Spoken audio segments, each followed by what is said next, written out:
कहानी की शुरुआत सिडनी नाम की एक लड़की को दिखाते हुए होती है, जो काफी खुश मिजाज वाली लड़की थी। जब सिडनी 9 साल की थी तो उसकी माँ की मौत हो गई थी और उसे उसके पिता पॉल ने ही पाल पोस कर बड़ा किया था। पॉल एक प्लम्बर था, इसलिए सिडनी को पीरियड्स के बारे में बताने के लिए वो पाइप और प्लम्बिंग के सामान का इस्तेमाल करता है, जो पॉल को समझाने का बहुत ही अजीब तरीका था। पॉल सिडनी की अच्छी परवरिश के लिए वो सब कुछ करता है जो वो कर सकता था, लेकिन हर लड़की की तरह सिडनी को भी कभी न कभी उसकी माँ की जरूरत पड़ती थी। सिडनी अपने पिता के साथ काम करने वाले साथियों के बीच पड़ी हुई थी, इसलिए वो उन सब के भी काफी करीब होती है। एक दिन उसे एक स्कॉलरशिप का लेटर मिलता है, जिसमें उसे SIU नाम के कॉलेज में पढ़ने का मौका दिया जाता है, और ये वही कॉलेज था जिसमें उसकी माँ ने भी पढ़ाई की थी। साथ ही उसे अपनी माँ के ग्रुप कप्पा में शामिल होने का भी ऑफर मिला था। इससे पॉल और उसके साथी काफी भावुक हो जाते हैं, क्योंकि सिडनी वहाँ से जाने वाली थी। जब सिडनी जा रही होती है तो वो रास्ते में एक बॉक्स खोलकर देखती है, जो उसकी माँ ने उसके लिए रखा था। उस बॉक्स में एक लेटर था, जिसमें उसकी माँ ने अपने कॉलेज के दिनों के अनुभव के बारे में लिखा था। उसमें सिडनी की माँ ने उसे सलाह देते हुए लिखा था कि उसे हर एक पल को जीना चाहिए, और जो भी उसके दोस्त बनेंगे वो जिंदगी भर उसके दोस्त बने रहेंगे। जब सिडनी कॉलेज पहुंचती है तो वो अपनी रूममेट डेमेट्रिया रोजमेट से मिलती है, जिसे डिंकी भी कहते हैं। डिंकी भी कप्पा के दल में शामिल होने वाली थी, इसलिए वो दोनों तुरंत दोस्त बन जाती हैं। इसके बाद स्टूडेंट काउंसिल की हेड रेचल विशबर्न को दिखाया जाता है, जो सब पर बहुत जुल्म करती है। रेचल उस यूनिवर्सिटी की वेबसाइट पर जाती है जहाँ कॉलेज के सबसे आकर्षक स्टूडेंट की लिस्ट होती है, और रेचल देखती है कि वो उन सब में टॉप पर है। रेचल टेलर नाम के एक लड़के को पसंद करती है, जो कि पॉपुलर लोगों की बिरादरी का हेड होता है। रेचल और टेलर के पिता कॉलेज के ट्रस्टी थे और कॉलेज के फंड में 80% रकम देते थे, इसलिए उन दोनों का कॉलेज में ज्यादा नाम था और कॉलेज का स्टाफ भी उन्हें ज्यादा मान देता था। यहाँ ये भी पता चलता है कि टेलर और रेचल एक साथ प्रोजेक्ट पर काम कर रहे थे, जिसका नाम विशबर्न प्रिंस ग्रीक लाइफ सेंटर है। वो दोनों अमीर स्टूडेंट्स के लिए एक बिल्डिंग बनाने का प्लान कर रहे थे, और इसके लिए वॉर्टेक्स नाम की एक पुरानी बिल्डिंग को गिराना चाहते थे। वॉर्टेक्स कॉलेज के कुछ स्टूडेंट्स का था जिन्हें बेवकूफ समझा जाता है, और इसलिए उन्हें डॉग कहा जाता है। इसके बाद सिडनी और डिंकी कैंपस में जा रहे होते हैं, जहाँ काफी भीड़ होती है। इस बीच टायलर के दोस्त नए स्टूडेंट को देख रहे होते हैं। टायलर का एक दोस्त एक स्टूडेंट को परेशान करने के लिए उसकी तरफ बॉल फेंकता है, लेकिन इससे पहले कि वो बॉल उस लड़के को लगती, सिडनी उसे पकड़ लेती है। टायलर ये देखता है और उससे काफी खुश हो जाता है, इसलिए वो उसके पास आ जाता है और सिडनी और डिंकी से मिलता है। वो दोनों को कॉलेज का मैदान और कैंपस दिखाता है, साथ ही वो वहाँ की लड़कियों के अलग अलग दल के बारे में भी बताता है। वो सबसे पहले गामा फी के बारे में बताता है, और इसके बाद फी बीटा ओमेगा के बारे में बताता है, जिसमें हर बिरादरी के लोग होते हैं। इस दौरान वो लोग कप्पा फी न्यू तक पहुँच जाते हैं। कप्पा ग्रुप की लीडर रेचल होती है, और जब वो टायलर और सिडनी को साथ में देखती है तो सिडनी उसे खटकने लगती है। जब सिडनी कप्पा ग्रुप में जाती है तो कैटी और क्रिस्टी नाम की 2 लड़कियां उसके पास आती हैं और उसे रेचल से मिलाती हैं।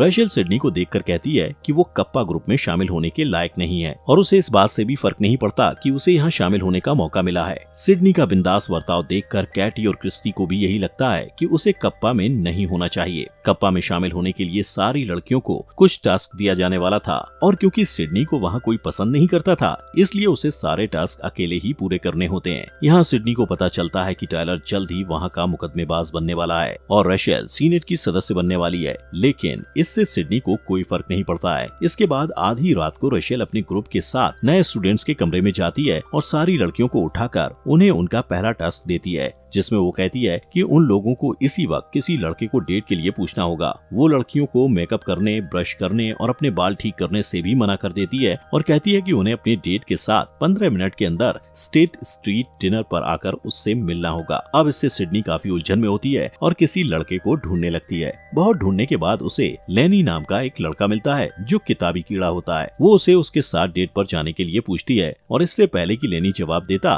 वो उसे तुरंत लेकर रेचल के बताए हुए पते पर टाइम से पहले पहुंच जाती है। इसके बाद रेचल उसे दूसरा टास्क देती हुए कहती है कि उसे लेनी को छोड़ना होगा। सिडनी कहती है कि वो ऐसा नहीं करेगी, क्योंकि लेनी एक अच्छा लड़का है। रेचल उसे लेनी और कप्पा ग्रुप के बीच किसी एक को चुनने के लिए कहती है, इसलिए सिडनी को उसकी बात माननी पड़ती है। इस बीच लेनी बाथरूम जाता है, और जब वो वापस आता है तो वहाँ पर कोई और नहीं होता है। यहाँ उसके साथ और भी बुरा होता है, क्योंकि उसे ही सारा बिल चुकाना पड़ता है। सिडनी की परवरिश कुछ ऐसे हुई थी जिससे वो सारे टेस्ट को बाकी लड़कियों से ज्यादा अच्छे से पूरा करती है, और इस बीच वो अनजाने में ही बाकी लड़कियों को प्रेरणा दे रही होती है कि वो रशेल की गलत बातों से कैसे दूर रह सकते हैं। इससे रशेल को बहुत गुस्सा आता है, लेकिन वो इस बारे में कुछ कर भी नहीं पाती। इधर सिडनी टेलर के काफी करीब जा रही होती है और टेलर को भी वो अच्छी और प्यारी लगती है। एक दिन सिडनी की मुलाकात लेनी से होती है और वो उससे अपने किए की माफी मांगती है और बताती है कि उसने ऐसा टेस्ट की वजह से किया था, लेकिन लेनी वहाँ से चला जाता है। इसके बाद रशेल सारी लड़कियों को इकट्ठा करके ये कहती है कि अब टेस्ट वाला राउंड खत्म होने वाला है और बहुत जल्द वो सब कप्पा सिस्टर्स बनने वाली हैं। इसके लिए कॉलेज में अगले दिन एक ट्रेडिशनल प्रोग्राम होने वाला था, जहाँ रशेल कप्पा सिस्टर्स का नाम ऐलान करने वाली थी। यहाँ रशेल एक विजेता को चुनती है जिसे आने वाले प्रोग्राम के लिए ड्रेस मिलने वाली है, लेकिन जब रशेल देखती है कि सिडनी विजेता है तो उसे अच्छा नहीं लगता। इस दौरान सिडनी को यूनिवर्सिटी की वेबसाइट के बारे में पता चलता है, जहाँ सबसे आकर्षक स्टूडेंट की लिस्ट होती है,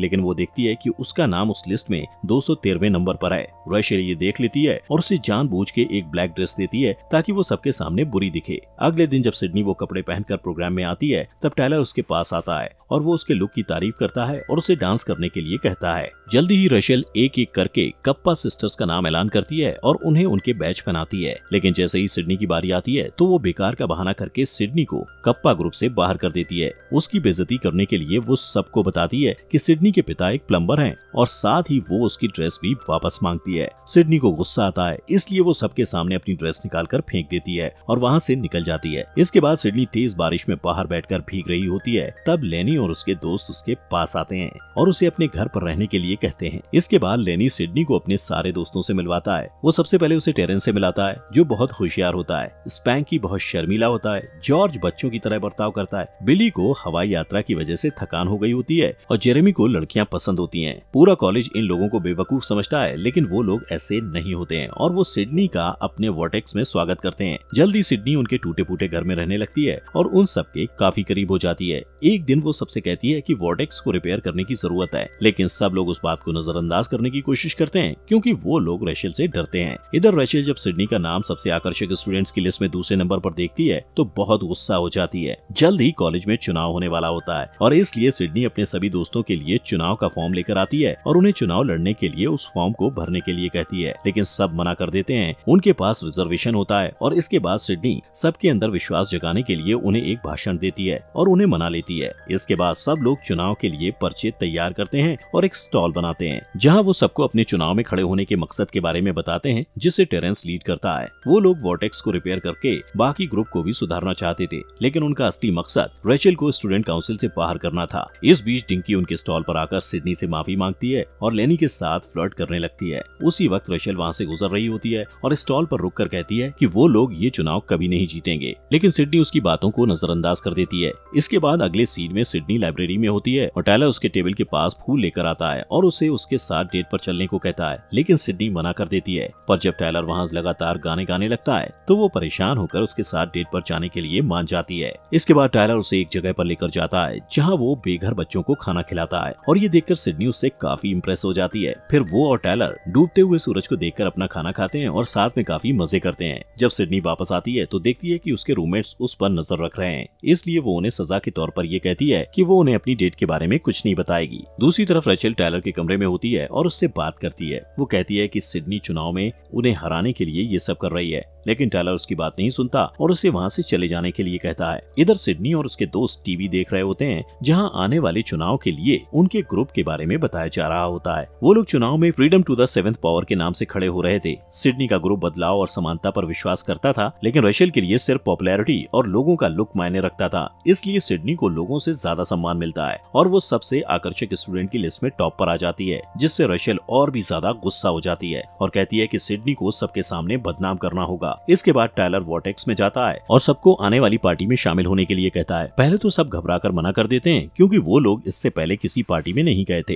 लेकिन टेलर जब उन्हें मनाता है तो वो लोग मान जाते हैं। पार्टी में सब लोग मजे कर रहे होते हैं, लेकिन तभी रशेल वहाँ आ जाती है और लड़कों को कपड़े उतारने को कहती है और सारे लड़के नंगे खड़े होते हैं। रशेल सिडनी को बताती है कि टेरेंस चुनाव नहीं लड़ सकता क्योंकि वो 6 साल पहले ही ग्रेजुएट हो चुका है और वो यहाँ इसलिए है ताकि वो यहाँ से और भी कुछ सीख सके। वो सिडनी को अपने और टेलर के उस प्रोजेक्ट के बारे में भी बताती आती है जिसमें वो लोग वॉर्टेक्स को गिराना चाहते हैं। ये सुनने के बाद सिडनी दुखी होकर वहाँ से चली जाती है और टायलर को कुछ कहने को मौका भी नहीं देती है। अब यहाँ उनके साथ और बुरा होता है जब पता चलता है कि सिटी बोर्ड ऑफ हेल्थ यानी शहर के हेल्थ डिपार्टमेंट ने वॉर्टेक्स को खाली करने का ऑर्डर दिया है। सब लोग इस बात को लेकर सिडनी से नाराज हो जाते हैं और कहते हैं कि सिडनी के आने से पहले उनकी जिंदगी ज्यादा अच्छी थी। सिडनी के जो दोस्त थे वे उस पर गुस्सा होते हैं। अगले दिन डॉक्स अपना सामान बांधते हैं और उस जगह से चले जाते हैं। इस बीच सिडनी के पिता पॉल वहाँ उससे मिलने आते हैं और सिडनी उन्हें सारी बातें बताती है, जिसके बाद वो सिडनी को समझाते हैं और कहते हैं कि उन्हें उस पर गर्व है और उसकी माँ सिर्फ कप्पा की मेंबर नहीं थी बल्कि उससे भी बढ़कर थी। अगले दिन सिडनी नई उम्मीद के साथ डॉक्स के पास जाती है और उन्हें चुनाव में फिर से खड़े होने के लिए बढ़ावा देती है। पहले तो सब लोग ये सब करने से पीछे हट जाते हैं, लेकिन जब सिडनी कहती है कि उन्हें रचेल के जुल्म को खत्म करने के लिए लड़ना होगा तो वो लोग मोटिवेट हो जाते हैं।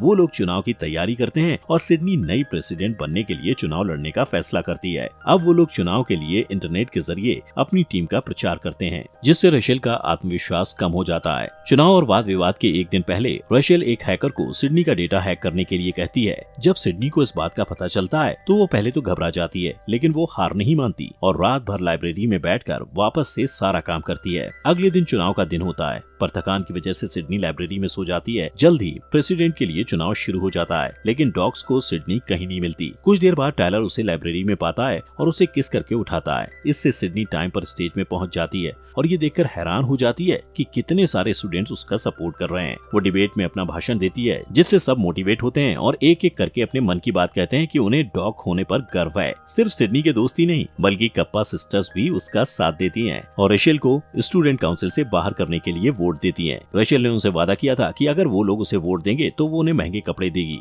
लेकिन इसके बावजूद वो लोग रचेल का साथ नहीं देते। सिडनी चुनाव जीत जाती है और उसका ग्रुप वॉर्टेक्स को रिपेयर करता है। साथ ही वो लोग वहाँ के बदलाव से बहुत खुश होते हैं। पॉल और उसके साथी भी उनकी मदद करने के लिए आगे आते हैं। लेनी और डिंकी के साथ टायलर और सिडनी भी एक दूसरे को डेट करना शुरू कर देते हैं और जॉर्ज को एक खूबसूरत चीयर लीडर प्रपोज कर देती है। इस बीच टेरेंस वहाँ अपनी महंगी कार लेकर आता है और बताता है कि उसने अपना नया और आकर्षक आइडिया $10 मिलियन में बेच दिया है और ये जानकर सब लोग हैरान हो जाते हैं। सिडनी की माँ ने जैसा कहा था वैसा होता है और अब सिडनी के पास उसके दोस्त होते हैं जिनके साथ वो पूरी जिंदगी बिताती है। दोस्तों, हमारे फॉक्स एक्सप्लेनर हिंदी चैनल को सब्सक्राइब करना ना भूलें।